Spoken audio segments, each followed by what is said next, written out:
Sa video na to, pag-uusapan natin ang Lesson 1 sa General Mathematics, ang functions.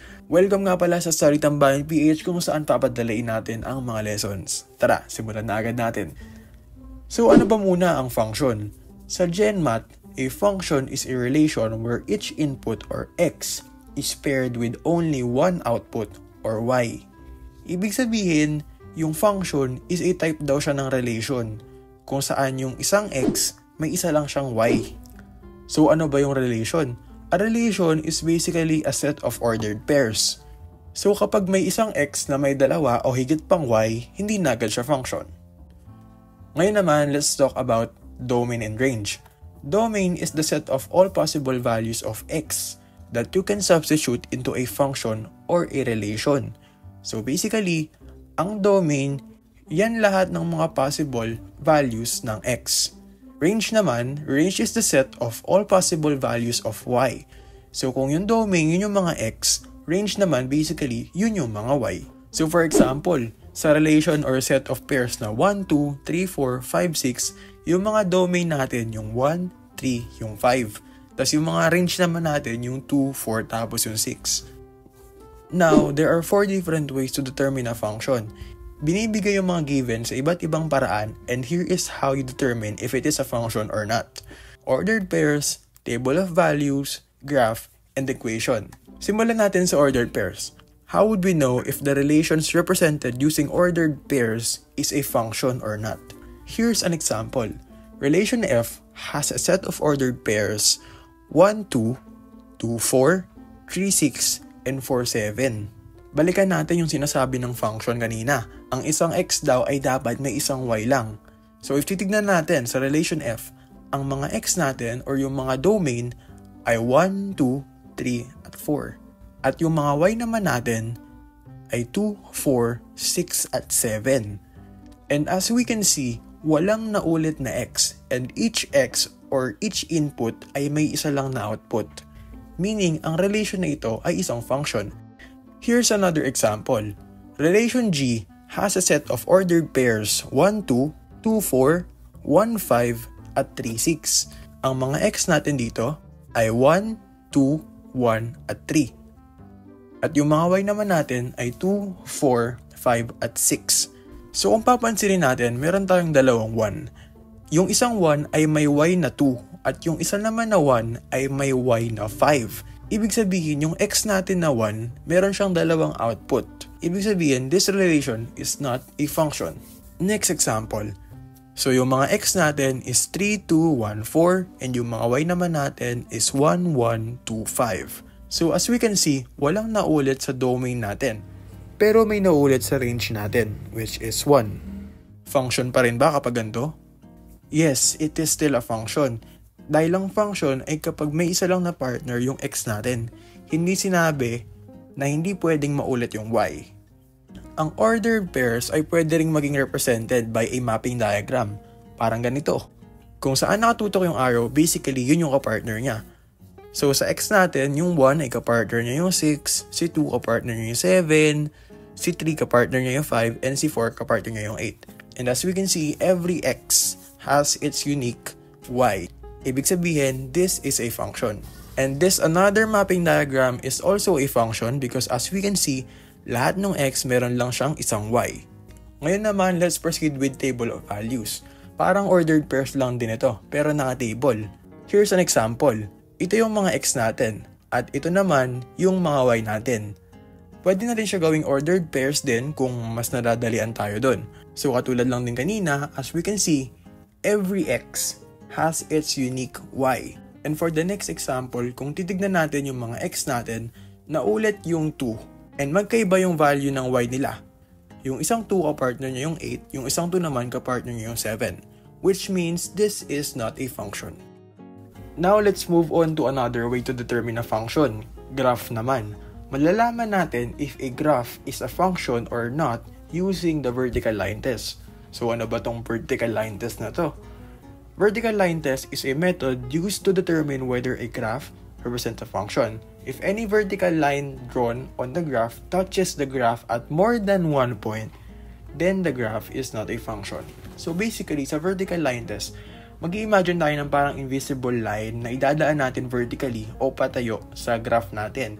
At kapag tumama yung vertical line na yun or yung straight line na yun sa isang point lang sa graph, that's a function.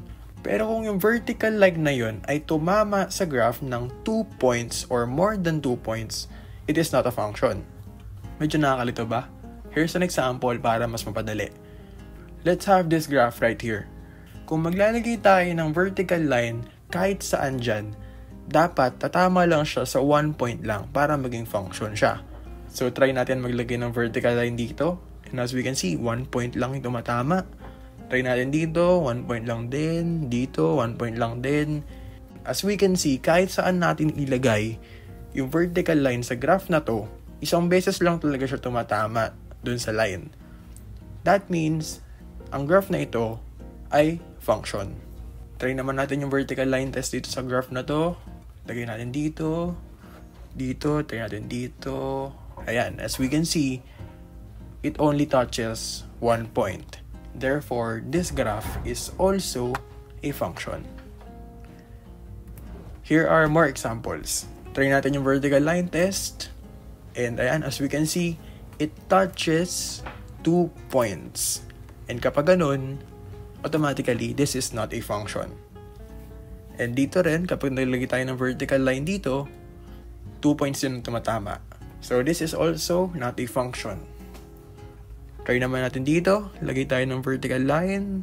So, dito, 1 point lang ang tumatama. Try naman natin sa ibang parts. Yan. 1 point lang talaga ang tumatama. So, basically, itong graph naman na to is a function. Now, let's proceed naman sa equations. First of all, may mga rules tayo na dapat tandaan. To consider it as an equation, it must have variables x and y, and an equal sign. So basically, kapag walang x at y, tas walang equal sign, di na agad equation yan. And of course, yung pinaka-rules ng function, a function is a relation where each input is paired with only one output. So una muna, in some cases, we can determine if an equation is a function or not using ordered pairs, yung pinag-usapan natin kanina. Pwede natin gawing kahit anong number yung x. Simulan natin sa 0 kunwari. Let's say that yung x, 0 yan. So imagine natin 0 yan. So 3 times 0, 0 plus 6 is equals to 6. Then we'll have 6. Ibig sabihin, kapag yung x natin ay 0, yung output natin or yung y natin ay 6. Gets? Try naman natin kapag 1 naman. 3 times 1, 3 plus 6, 9. So, ibig sabihin, kapag yung x natin ay 1, yung y naman natin ay 9. And kung itutuloy natin yan, so 2, 3, 4, 5, o kahit ilan pa, yan, ganyan yung magiging resulta. And kung mapapansin natin, every x ay may unique na y, walang naulit. Ibig sabihin, this equation is a function. Here's another example. X squared is equals to y plus 3. So kapag ganito, una natin gagawin, i-isolate muna natin yung y. So mapupunta yan dito sa kabilang side. And magiging y is equals to x squared minus 3. So ganoon ulit. Let's start from 0. Imagine natin 0 yung x. So 0 squared minus 3 equals to negative 3. So, kapag ang 0, yung x natin, then yung y natin is negative 3. Try naman natin kapag 1 ng x. 1 squared minus 3 equals to negative 2. So, kapag yung x natin ay 1, yung y naman natin ay negative 2. And kung tutuloy natin yan, ganda magiging itsura niyan. And as we can see, every x has its own unique y value. Pero bukod sa way na to, there is a much easier way to determine if an equation is a function or not. May mas madaling paraan naman pala, pinapahirapan ko pa kayo, no? So, ganito lang yan. Kapag add ang exponent ng y, meaning 1, 3, 5, or 7, basta add, function yan. Kapag even naman ang exponent ng y, like 2, 4, 6, 8, it is not a function. Diba? Sobrang dali lang. So, try natin yun sa mga given na to. Naku, medyo nakakalula, no? Pero kung i-apply natin yun, yung odd tas yung even na rule, edi ang dali lang, diba? Try natin dito. y is equals to x plus 3. Ano ba yung exponent ng y? Kapag ganyan, pag walang exponent, ibig sabihin yan, 1 yan. May imaginary 1 na exponent yan kapag ganyan. Ano ba yung 1? Odd number siya. Ibig sabihin, this equation is a function. Next, y cubed is equals to 2x plus 1. Ano ba yung exponent ng y? 3, which is an odd number, meaning this is also a function. And by the way, wag natin kakalimutan nga pala yung rule, no, na kailangan may x and y, tsaka kailangan may equals para maging equation. Baka yung exponent ng y ay add nga, tas wala namang equal sign, edi hindi pa rin function yon. So next example, titignan natin yung y, ang exponent niya ay 2, which is a even number. This is not a function.